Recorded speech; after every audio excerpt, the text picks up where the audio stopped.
आपण पाहत आहात यूट्यूब चॅनल MH48. हा चॅनल सबस्क्राईब करा आणि बेल आयकॉन दाबून नवीन व्हिडिओ मिळवा.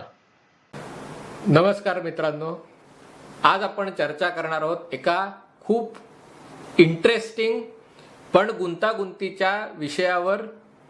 विषय आहे तुर्कस्तानचे अध्यक्ष रजीब तायेब एर्दोगान किंवा एर्दोगान यांनी काढलेल्या आदेशाचा.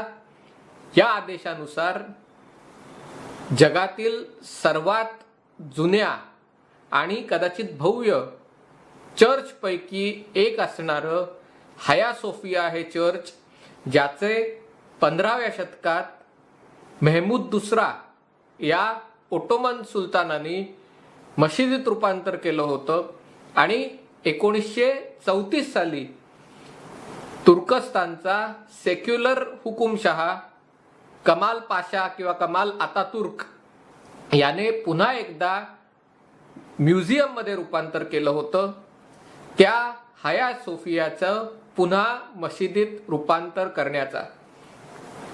एका अर्थाने हा आदेश खूप ऐतिहासिक आहे, क्रांतिकारक आहे.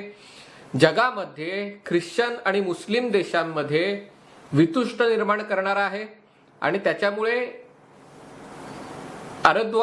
एर्दोगान यांच्या निर्णयावर अमेरिकेचे परराष्ट्र सचिव माईक पॉम्पिओ याच्यापासून ते पोप ते व्लादिमीर पुतीन अशा सर्वांनी टीका केलेली आहे. पण असं असलं तरी तुर्कस्तानचा हा जो निर्णय आहे, तुर्कीचा जो निर्णय आहे, तो कायम राहणार आहे.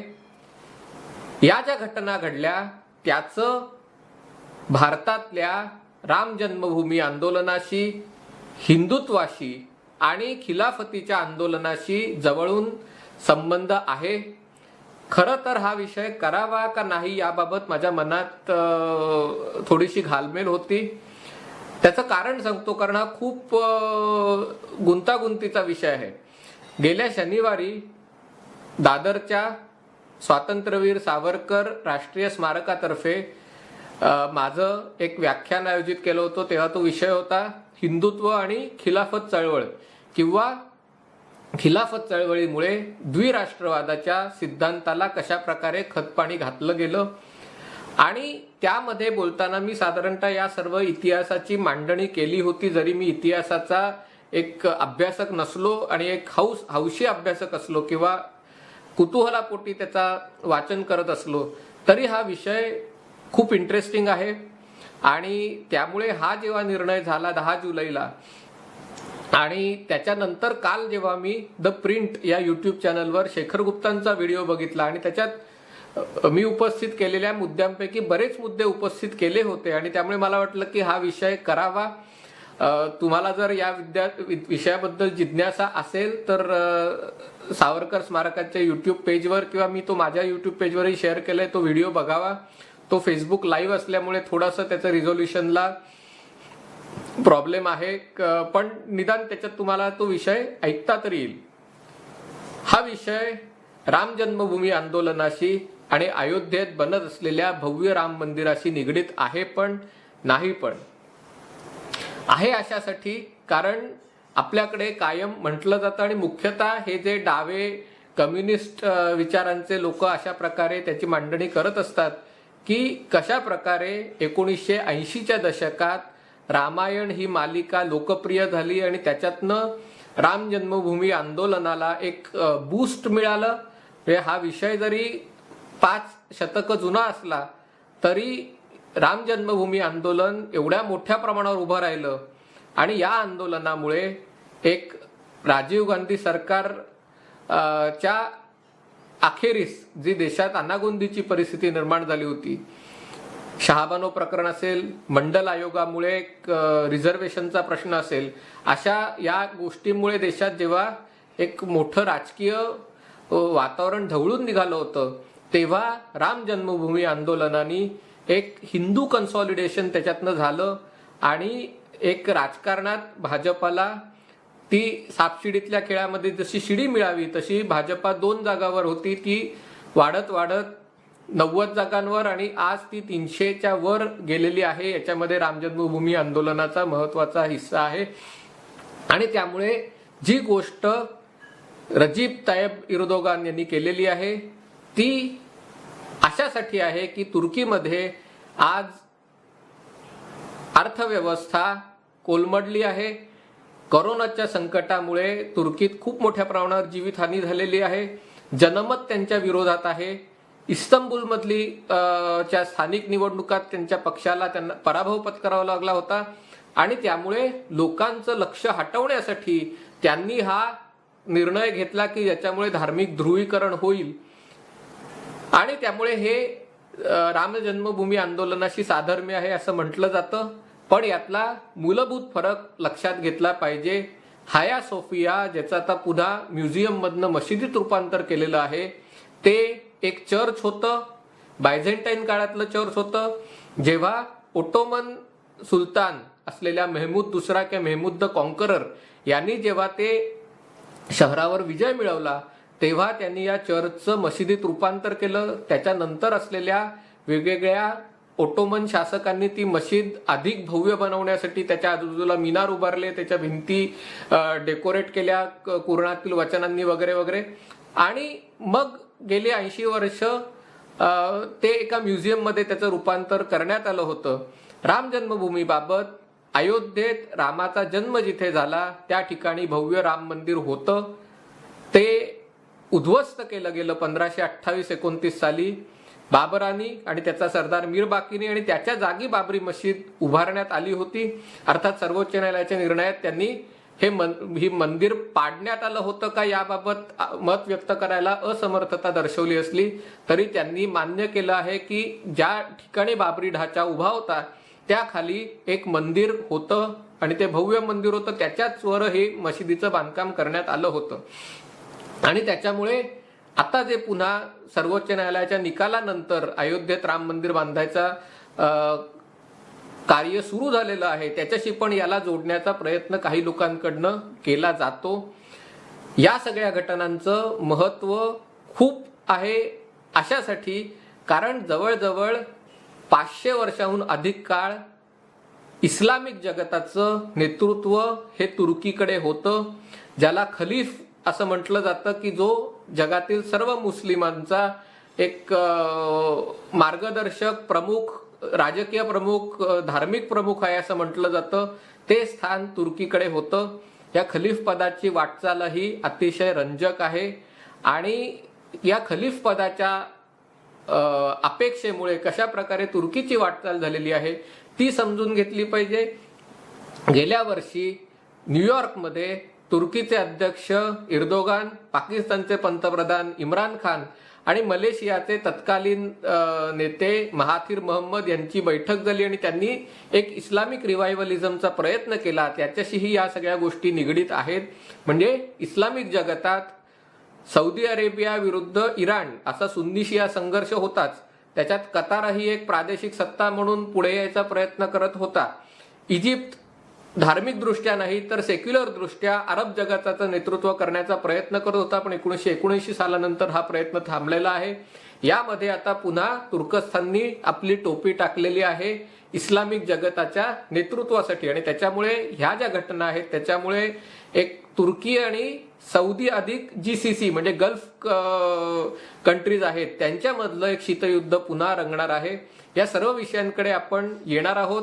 कदाचित हा व्हिडिओ मी पुढच्या 2-3 भागात करीन कारण हा विषय मोठा आहे. पण आपण समजून घेऊया याची पार्श्वभूमी काय आहे. रोमन सम्राटांनी 4थ्या शतकात ख्रिस्ती धर्म स्वीकारला. त्याच्यानंतर रोमन साम्राज्याची पूर्व रोमन साम्राज्य आणि पश्चिम रोमन साम्राज्य अशी विभागणी झाली. त्यातलं जे पूर्वेकडचं जे रोमन साम्राज्य होतं त्याचं मुख्यालय, त्याची राजधानी ते कॉन्स्टंटिनोपोलला होती. आजचं जे इस्तंबुल शहर आहे तिथे ही राजधानी होती. आणि तिकडनं हे बायझेंटाईन साम्राज्य ज्याला म्हटलं जातं त्याचा अंमल खास करून पूर्व युरोपावर आणि आशियातल्या बऱ्याच भागावर हा पुढची 1000 वर्षाच्या आसपास होता. आणि या काळात म्हणजे 6व्या शतकात हे भव्य कॅथेड्रल बांधण्यात आलं आणि या कॅथेड्रलमुळे एक ख्रिस्ती जगताची ती एक ओळख होती.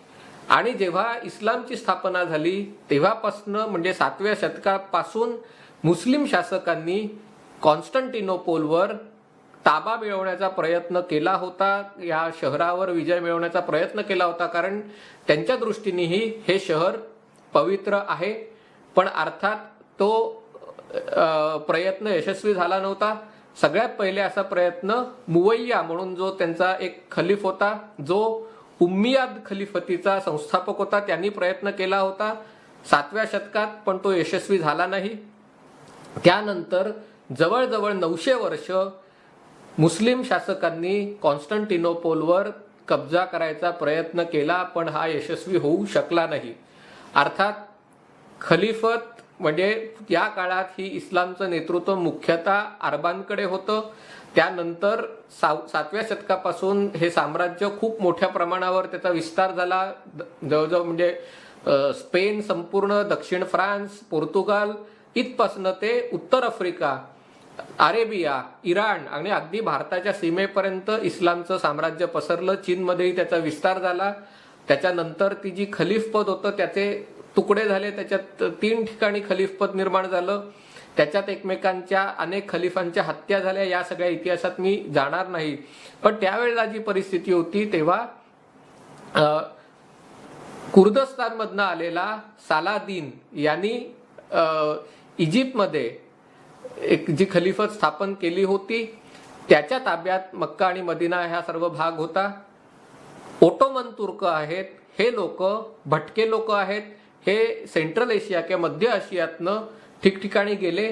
भारतात जे मुघल राज्यकर्ते आले हेही सगळे तुर्की लोक आहेत. म्हणजे हे म्हणजे सेंट्रल एशियातनं आलेले तुर्किश वंशाचे लोक आहेत.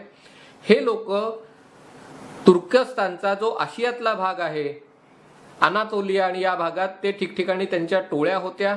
या टोळ्यांना एकत्र करण्याचं काम उस्मानने केलं आणि त्या उस्मानवरनंच या राजवटीचं नाव ओटोमन किंवा उथमन किंवा ओटोमन असं पडलं.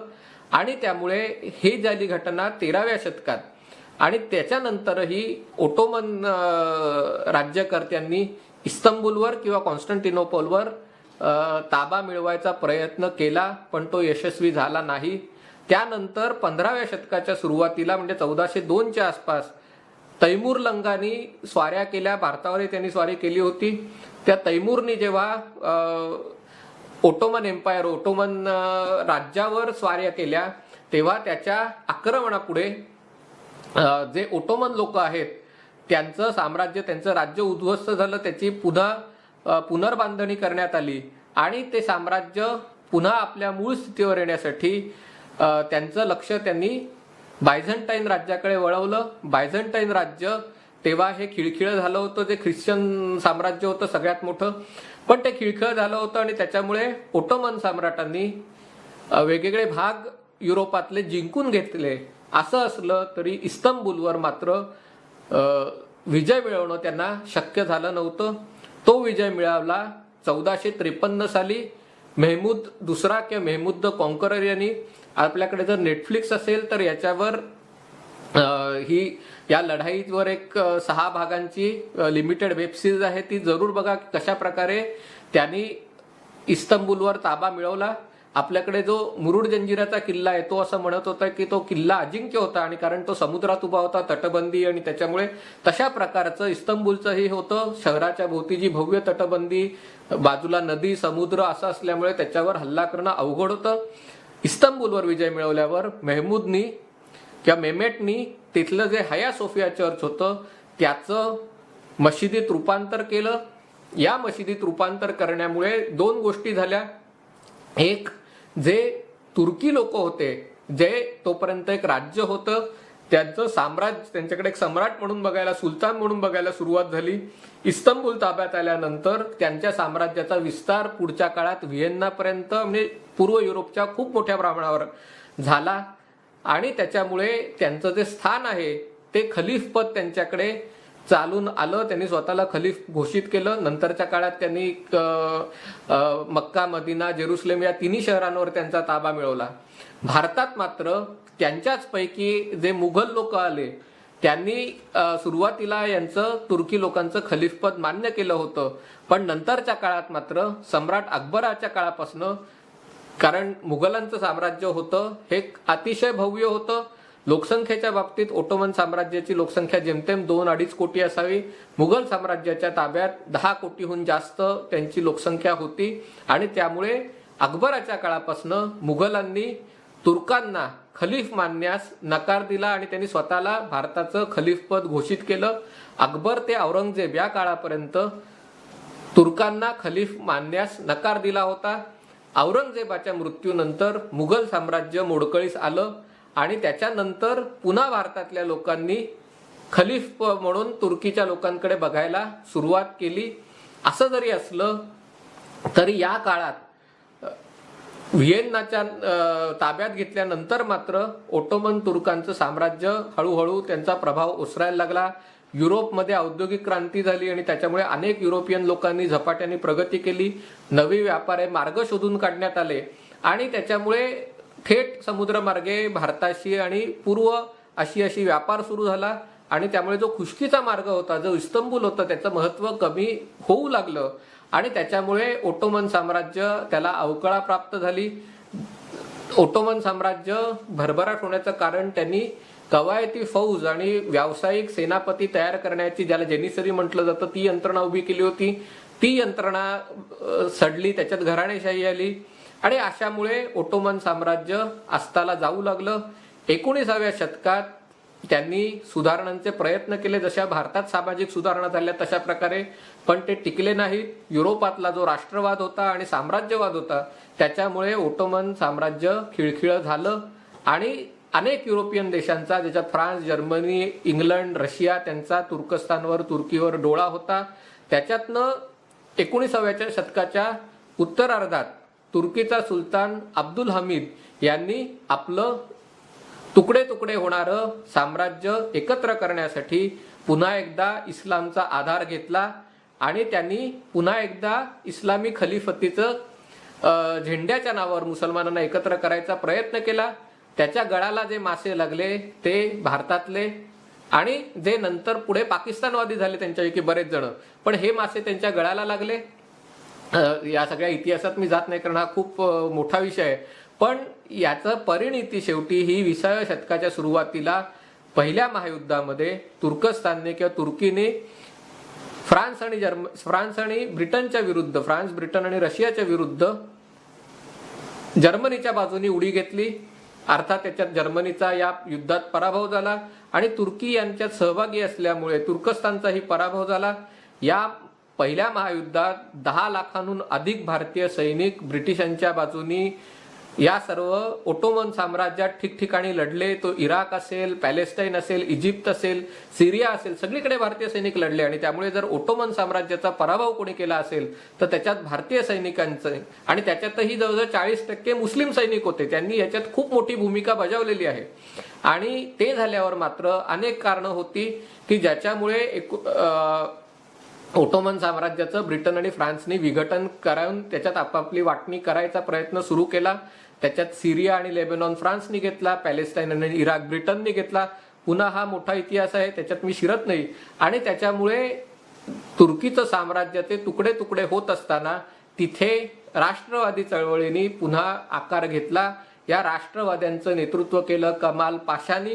त्याचा पुढे त्यांनी तुर्कीमध्ये सेक्युलर इस्लामिक रिपब्लिकची स्थापना केली आणि कमाल पाशाच्या मते तुर्कीचं जे पतन झालं, अधपतन झालं, म्हणजे एकेकाळी हे जे मोठं साम्राज्य होतं त्याच्यावरनं आज जो तुर्की आहे तो कमाल पाशामुळे तो उभा राहू शकला नाही, तर प्रत्यक्ष ब्रिटन आणि फ्रान्सनी आजचा जो तुर्की आहे त्याच्या अर्ध्याहून कमी भाग तुर्कीसाठी ठेवला होता. तर त्यामुळे कमाल पाशाचं असं मानणं होतं की हा जो इस्लामिक सनातनीपणा आहे, रूढीवाद आहे, याच्यामुळे आपलं अधपतन झालं आणि त्यामुळे त्यांनी तुर्कस्तानमध्ये एक प्रकारचा सेक्युलर राष्ट्रवादावर ते आपला देश उभा केला. अरबी लिपी होती ती बदलून त्यांनी रोमन लिपी किंवा युरोपियन लिपीचा आधार घेतला तुर्की भाषा. तुर्की हॅट, जे मोठ्या अशा टोप्या आपल्याकडे आजही असे लोक घालतात, गोंडेदार टोप्या, त्या त्यांनी हद्दपार केल्या. महिलांचे बुरखे घालून रस्त्यावर बाहेर पडणं कमी केलं, विद्यापीठात जाणं कमी केलं आणि एक प्रकारची सेक्युलर व्यवस्था त्यांनी तुर्कीवर थोपवली. हे अर्थात लोकशाही मार्गाने झालं नाही, ही व्यवस्था थोपवली होती आणि त्याच्यामुळे तुर्कस्तानमध्ये खूप मोठ्या प्रमाणावर बदल घडले. आजचा जो तुर्की आहे तो एक आधुनिक राष्ट्र होतं. त्याच्यात सेक्युलरिझमची जबाबदारी ही तिथल्या लष्करावर होती आणि जेव्हा जेव्हा सरकार त्याच्या विरोधात जायचा प्रयत्न करायचं तेव्हा लष्कर बंडाळी करून ती व्यवस्था पुन्हा एकदा, ज्याला कमालिझम म्हणतात, ती व्यवस्था हे करायचं. ती व्यवस्था बदलायचे प्रयत्न, त्याला जर खऱ्या अर्थाने सुरुवात केली तर सध्याचे जे अध्यक्ष आहेत रजीब तायेब एर्दोगान यांनी सुरुवात केली. इस्तंबूलचे महापौर म्हणून ते लोकप्रिय होतेच, पण त्याच्यानंतर त्यांनी एक समाजातली जी दरी निर्माण झाली होती सेक्युलर आणि एक जो खूप मोठ्या प्रमाणावर वर्ग होता की जो धार्मिक होता पण जो मागास राहिला होता, त्याला एकत्र करण्यासाठी म्हणून त्यांनी नेतृत्व केलं, त्यांना निवडून आले आणि त्यानंतर जो इतिहास आहे तो याच्यात महत्वाचा आहे. गेली अनेक वर्ष तुर्कीनी युरोपियन युनियनचा भाग व्हायचा प्रयत्न केला. युरोपमध्ये सहभागी होण्यासाठी त्यांनी युरोपनुसार वेगवेगळे नॉर्म्स असतील, व्यवस्था असेल, ती सगळी करायचा प्रयत्न केला. पण कदाचित एवढा मोठा देश आणि मुस्लिम धर्मीय देश असल्यामुळे युरोपियन युनियननी काही तुर्कीला स्वतःमध्ये सहभागी करून घेतलं नाही आणि त्याच्यानंतर हा त्याच्यावरचा विश्वास आटून एर्दोगान यांच्या काळात तुर्कीनी पुन्हा आपलं रिवायवलिझम म्हणजे एक ओटोमन काळातलं आपलं जे स्थान होतं ते पुन्हा पुढे आणायचा प्रयत्न सुरू केलेला आहे. त्याच्यानंतर लोकशाही मार्गाने निवडून आलेल्या एर्दोगान यांनी विविध कृत्यांचा वापर करून स्वतःला एका अर्थाने पुतीन प्रमाणे आणि शी जिनपिंग प्रमाणे तहयात अध्यक्ष म्हणून घोषित केलेलं आहे आणि एका प्रकारची हुकुमशाही आज तुर्कीमध्ये आहे आणि त्यामुळे हे ओटोमन साम्राज्य आपलं पुनर्उभारणी करण्यासाठी त्यांनी अनेक उपाययोजना केलेल्या आहेत. याच्यामध्ये अनेक प्रकारच्या, जसं आपल्या इथे या लॉकडाऊनमध्ये रामायण आणि महाभारत सारख्या सिरियल दाखवण्यात आल्या, तशा प्रकारच्या अनेक सिरियल ज्याच्यामध्ये विविध ओटोमन सुलतानांचं गुणगान केलेलं आहे, गौरव त्याचा केलेला आहे, अशा सिरियल दाखवल्या गेल्या आणि त्या जगभरात दाखवल्या गेल्या. आणि ही एका अर्थाने चिंतेची गोष्ट आहे की आपल्याकडे जेव्हा लॉकडाऊनच्या वेळेला रामायण महाभारत सुरू होतं तेव्हा पाकिस्तानमध्ये आणि एक त्याचा प्रभाव भारतातही आहे, त्याला काय म्हणतात, resurrection of Ertugrul he serial लोकप्रिय झाली. म्हणजे आपल्या लोकांना तुर्कीमध्ये कशा प्रकारे ओटोमन साम्राज्य म्हणजे जो ओटोमन साम्राज्याचा जनक आहे अर्तुगुल, त्यांनी कशा प्रकारे तिथे तुर्कीमध्ये स्वतःचं राज्य स्थापन केलं याची सिरियल इकडे लोकप्रिय होते. याचा अर्थ त्याच्या माध्यमातून तुर्की आपलं महत्व इस्लामिक जगतावर दाखवण्याचा प्रयत्न करत आहे. याच्यामध्ये जसंही म्हटलं की गेली अनेक वर्ष, अनेक दशकं सुरुवातीला इस्लामिक जगात सुन्नी विरुद्ध शिया असा सुप्त संघर्ष होता. इराणमध्ये इस्लामिक क्रांती झाल्यानंतर एकीकडे शिया इराण विरुद्ध तितकाच सलाफिझम स्वीकारलेला सौदी अरेबिया, ही ती शीतयुद्ध होतं. गेल्या काही वर्षात सौदी, दुबई म्हणजे ज्याला UAE आणि अन्य देशांनी काट टाकलेले आणि अतिशय उदारमतवादी इस्लाम त्यांनी घ्यायचा प्रयत्न केलेला आहे. असं होत असताना तुर्कस्तान किंवा तुर्की पुन्हा एकदा इस्लामिक मूलतत्ववादाकडे किंवा इस्लामिक सनातनीपणाकडे वळत आहे. त्याच्यासाठी हे हाया सोफियाचं मशिदीमध्ये रूपांतर करणं एर्दोगान यांच्यासाठी महत्वाचं होतं, कारण सौदी अरेबियामध्ये मक्का आणि मदिना असल्यामुळे साहजिकच जगभरातल्या श्रद्धाळू मुसलमानांच्या दृष्टीने सौदी महत्वाचा आहे. तसं आता हाया सोफिया जे इस्लामिक जगतातलं खूप महत्वाची मशीद होती, म्हणजे 1453 ते 1934 या काळापर्यंत तिचं पुन्हा मशिदीत रूपांतर केल्यामुळे एक आपलं जे गेलं गतवैभव आहे, गेलेलं स्थान आहे, ते करण्याचाही हा प्रयत्न आहे. भारतासाठी ही घटना महत्वाची आहे, त्याच्याकडे नीट लक्ष देऊन पाहायला पाहिजे. कारण भारतातला जो खिलाफत चळवळ होती, म्हणजे भारताच्या स्वातंत्र्य लढ्यात सहभागी व्हायच्या ऐवजी तुर्कस्तानमध्ये ओटोमन साम्राज्य, इस्लामिक साम्राज्य पुन्हा प्रस्थापित करण्यासाठी भारतीय मुसलमानांचा एक घटक पहिल्या महायुद्धाच्या नंतर आंदोलन करत होता. त्याला महात्मा गांधींनी पाठिंबा देऊन ही खिलाफत चळवळ एवढी मोठी झाली, नाही तर ती झाली नसती. आणि ती नंतर चौरी चौराच्या घटनेनंतर जेव्हा ती अयशस्वी झाली तेव्हा त्याच्यातनं ते आंदोलन मागे घेण्यात आलं, असहकार आंदोलन खिलाफती चळवळीला समर्थन करण्यासाठी केलेलं. त्यानंतर मात्र ती जी त्याच्यातले जे गट तट पडले आणि त्याच्यात पाकिस्तानवादी चळवळीचा जन्म झाला. त्यातले मौलाना अब्दुल कलाम आझाद सारखे लोक हे शेवटपर्यंत भारतवादी किंवा राष्ट्रवादी राहिले, पण अली बंधू आणि अन्य जे लोक होते त्यांनी पुढे पाकिस्तानच्या चळवळीला मोठ्या प्रमाणावर साथ दिली आणि त्यामुळे तुर्की इकडे रिव्हायवलिझम करत असताना त्याचा परिणाम भारतावर होणार हे नक्की आहे. आणि त्यामुळे या घटना काय घडतायत या केवळ तुर्की आणि पोप आणि माईक पॉम्पेओ आणि व्लादिमीर पुतीन आणि ग्रीस यांच्या पुरत्या मर्यादित नाहीत, तर त्याचा भारतावरही परिणाम होणं स्वाभाविक आहे. त्यामुळे हा विषय महत्वाचा आहे. या विषयात जर आपल्याला आवडला असेल आणि अशा प्रकारचा आणखीन काही ऐकायचा इच्छा असेल तर मी याच्यावर आणखीन काही भाग बनवू शकेन, कारण जवळजवळ 1,500-2 हजार वर्षाचा इतिहास मी 20 मिनिटात सांगायचा प्रयत्न केला. त्यामुळे काही अनेक नावं अनेक संदर्भ हे सगळे आले असतील, ते अधिक थोडं सबुरीने आपण ते घेऊ शकू. तुर्तास इथेच थांबतो. पाहत रहा MH48.